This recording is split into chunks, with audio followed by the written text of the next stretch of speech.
Wabarakatuh. Nama saya Wahyu Sulistyo Alamsyah, nomor absen 34 dari kelas 12 IPS 3, akan menjelaskan taktik dan strategi permainan bulu tangkis dari pola penyerangan sampai pola pertahanan. Taktik dan strategi adalah komponen yang sangat penting dalam permainan bulu tangkis. Strategi adalah rancangan atau konsep yang bersifat metodis sebelum permainan atau pertandingan berlangsung. Taktik adalah penerapan atau pelaksanaan dari strategi dengan taktik dan strategi yang tepat. Seorang pemain dapat memenangkan suatu permainan dengan efisien. Taktik dan strategi menunjang permainan untuk bermain secara pandai. Seorang pemain mampu memaksa untuk membuka kelemahan lawannya dan menutupi kelemahannya sendiri dengan tepat.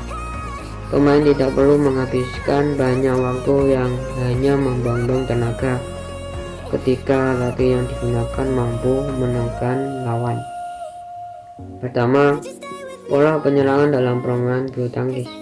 Penyerangan yang baik adalah menggunakan tenaga kecil mungkin untuk mendapatkan poin atau mengalahkan lawan.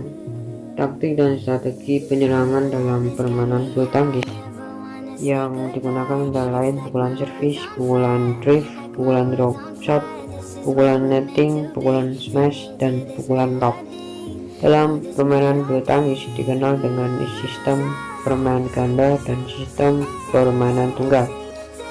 Pertama, permainan tunggal. Permainan tunggal dalam bulu tangkis adalah permainan yang dilakukan dengan cara 1 lawan 1.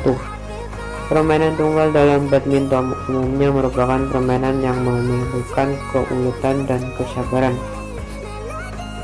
Setiap nilai yang diperoleh bergantung sepenuhnya kepada teknik dan taktik seseorang. Seseorang pemain tunggal bertanggung jawab sepenuhnya terhadap baik atau buruknya pukulan untuk mengalahkan pihak lawan. Untuk menjadi pemain yang baik dalam permainan perseorangan, tentunya harus menggunakan taktik serta taktik yang baik. Pola penyerangan dalam permainan tunggal bertujuan untuk menerapkan penguasaan taktik dalam menghadapi permainan pihak lawan.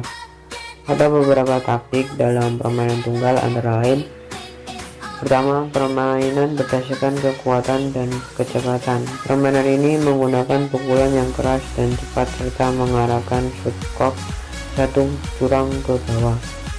Pemain yang menguasai bentuk permainan ini selalu memiliki pukulan smash yang keras dan cepat. Permainan berdasarkan daya tahan dan keuletan. Bentuk permainan ini mengutamakan pukulan yang panjang atau rally yang didasarkan pada faktor daya tahan dan keuletan. Dengan daya serangnya kurang, yang diutamakan adalah selalu bertahan terhadap serangan lawan atau secara defensif. Kemudian ada 3 permainan berdasarkan faktor teknik dan description type 1. Di sini yang penting adalah penguasaan teknik pukulan dan cara melakukan tipuan. Yang diutamakan dalam pola permainan ini adalah mengalami atau mendalami dan mengulangi teknik pukulan dan cara melakukan tipuan. Kemudian pola pertahanan dalam permainan bulu tangkis adalah bertahan dengan cara mempertahankan daerah sendiri, dapat mengembalikan shuttlecock ke daerah lawan melewati atas net dan tidak dapat mengembalikan oleh lawan. Pertahanan yang baik dapat terjadi dengan taktik dan strategi yang tepat. Pola pertahanan dalam permainan ganda dibedakan menjadi 3 macam, yaitu sistem pendamping sit pitch, sistem depan belakang front and back, dan sistem pergantian surat. Yang pertama adalah sistem pertandingan sheet by sheet. Menurut sistem ini, lapangan terbagi menjadi 2 bagian yang sama besar. Setiap pemain mempunyai tugas mempertahankan daerah masing-masing. Kalau satu pemain ada yang lemah, maka pemain itu akan diberi shotclock terus menerus dan diserang terus. Sistem pendampingan merupakan sistem yang mudah diajarkan pada atlet yang baru belajar. Beberapa keuntungan dari sistem pendampingan yaitu pertama, daerah kekuasaan tipe pemain terlihat atau tampak dan dibatasi oleh garis-garis yang jelas, sehingga menghindarkan kesalahpahaman dan mengakibatkan salah pukul atau patahnya raket pemain. Sistem sheet by sheet merupakan formasi yang baik dan mempunyai pertahanan yang kuat, di mana lawan sukar menembusnya dengan smash. Selain memiliki kelebihan, sistem sheet by sheet juga memiliki beberapa kelemahan, yaitu pasangan lawan yang cerdik akan menekan secara terus-menerus pemain yang lemah. Dalam formasi ini, pemain tidak dapat menyerang dengan efektif. Selain itu, dalam sistem sheet by sheet, seorang pemain diharuskan menguasai lapangan dari depan net sampai ke garis belakang. Kemudian yang kedua, sistem front and back, yaitu sistem depan belakang. Front dan back adalah sistem permainan yang menggunakan pembagian lapangan menjadi separuh depan, separuh belakang. Pemain yang melakukan servis berada di depan dan bertugas mengembalikan shotclock yang jatuh dekat dengan net. Sedangkan pemain belakang menguasai lapangan bagian belakang. Sistem depan belakang biasanya digunakan jika salah satu anggota pasangan lebih kuat dari yang lain. Pemain yang lemah berada di depan dekat net, sedangkan yang lebih kuat mengawasi seluruh lapangan bagian belakang.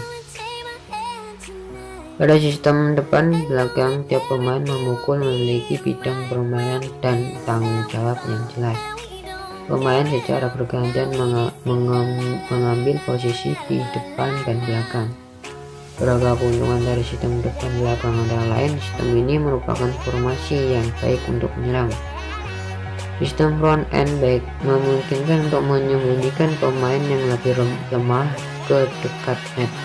Sedangkan kelemahan front and back adalah saat diserang, lawan dapat mengocok pemain belakang dari sisi kanan dan kiri, dan sebaliknya hampir tidak memungkinkan bagi pemain belakang dapat menguasai semua pukulan smash yang dilancarkan lawan ke garis samping ke kiri maupun kanan. Kemudian ketiga, sistem pergantian atau circulate, yaitu sistem gabungan dari pendampingan dan sistem depan belakang.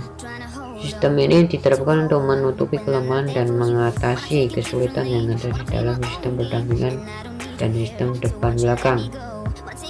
Pada saat melakukan serangan menggunakan sistem depan dan belakang, sedangkan saat bertahan dari serangan lawan dapat menggunakan sistem formasi pendampingan.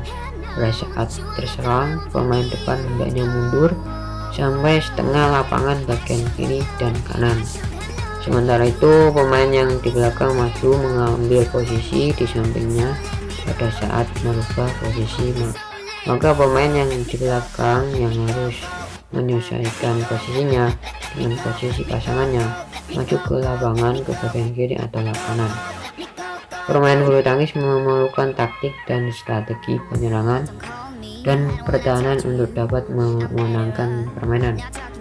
Penyerangan yang baik adalah menggunakan tenaga sekecil mungkin untuk mendapatkan poin atau mengalahkan lawan, maka diperlukan analisis taktik dan strategi dalam bermain agar dapat merealisasikan penyerang. Taktik yang bertahan digunakan antara lain dengan menerapkan pola front and back, sheet by sheet, dan pola circulate. Sedangkan teknik yang dapat digunakan dalam penyerangan, pukulan servis, pukulan drive, pukulan drop, shoot, pukulan netting, pukulan smash, dan pukulan lob. Nah, itu adalah pola-pola dan strategi dan juga tekniknya. Maka dalam permainan bulu tangkis banyak sekali teknik-teknik yang harus dilakukan dalam melakukan permainan tersebut. Nah, itu saja yang saya sampaikan. Jika ada yang kurang atau salah kata, saya mohon maaf. Sekian, terima kasih. Wassalamualaikum warahmatullahi wabarakatuh.